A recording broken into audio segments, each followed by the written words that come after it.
Hey everybody, it's Brett Stokes here. I'm hoping to speak to you today about some important issues to do with the South Australian Athletic League handicapping system.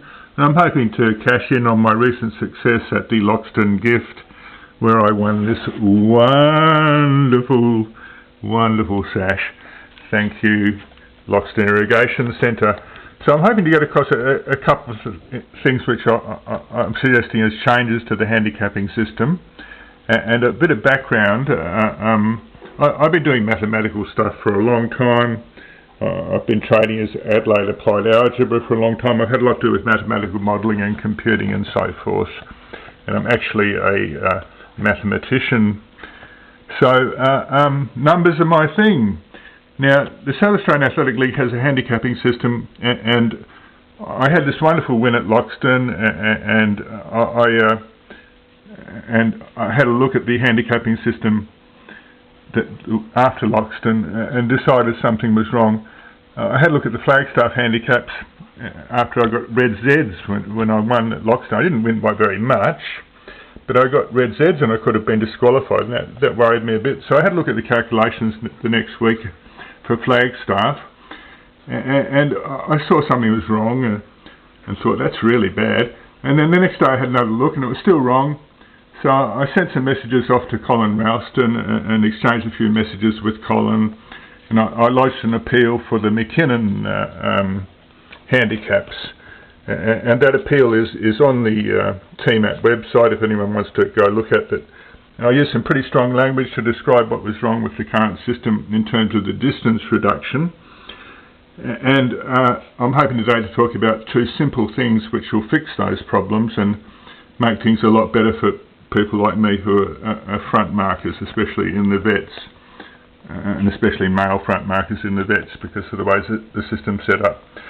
So what I'm proposing is something which will make it a lot more likely that people who are front markers can be like me and be part of the finish.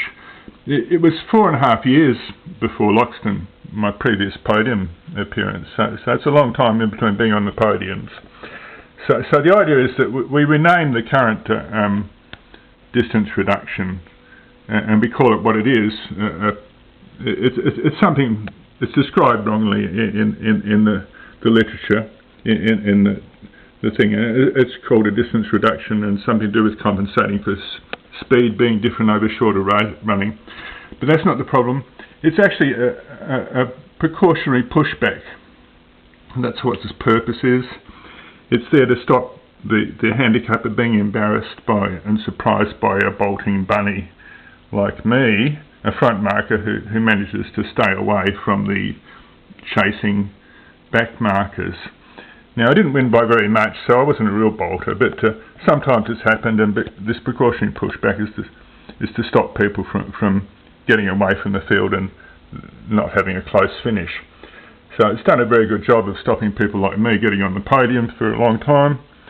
And what I'm proposing is just rename it what it is and call it the PP, the precautionary pushback. But also we have another new thing called the LL, the loser's lift, which reduces your precautionary pushback the more runs you have before you win a sash.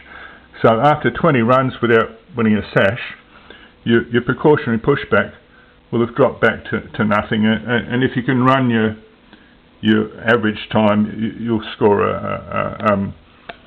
the target time, and you have a very good chance of being part of the final and being part of the finish, and maybe getting on the podium, and maybe even being a sash winner. I love that sash. So that's just the basics of it. You've got the new thing, the new name for the old distance reduction. It's called the precautionary pushback, and we've got the new thing, the loser's lift, which means that a front marker can come into the sport and they can see themselves getting closer and closer to being in the final, and closer as they have some more runs to being part of the finish and maybe getting on the podium and maybe winning a sash. So thanks for listening, everybody, and I hope you can make along to the meeting on April 11th. And if you can leave some comments on this Facebook post, that'd be fantastic. Thanks very much. Thank you from Brett Stokes.